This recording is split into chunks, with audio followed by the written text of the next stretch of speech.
Hello，大家好，我係 Polo。你係咪成日都覺得過去某一啲嘅事情就好似甩唔到嘅包袱咁樣，壓到你唞唔到氣？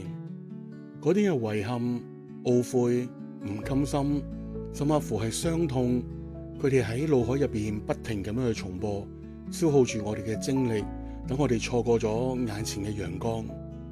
我哋成日以為只要我哋捉住我哋嘅過去，就可以彌補啲乜嘢。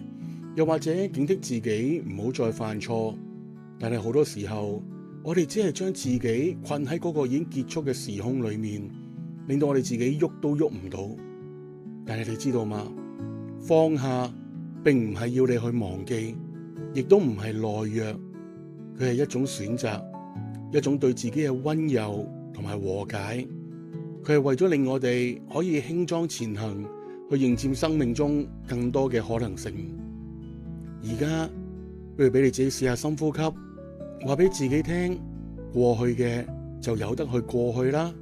我哋將我哋嘅目光從呢個倒後鏡去移開，再去望翻前面嘅路，容許自己犯錯，容許自己唔完美，更加要容許自己重新開始。每一次嘅放下都係一次新嘅力量嘅積聚，因為真正重要嘅唔係昨日去發生過咩事，而係今日你點樣選擇去活着，同埋聽日你想要創造一個點樣嘅風景呢？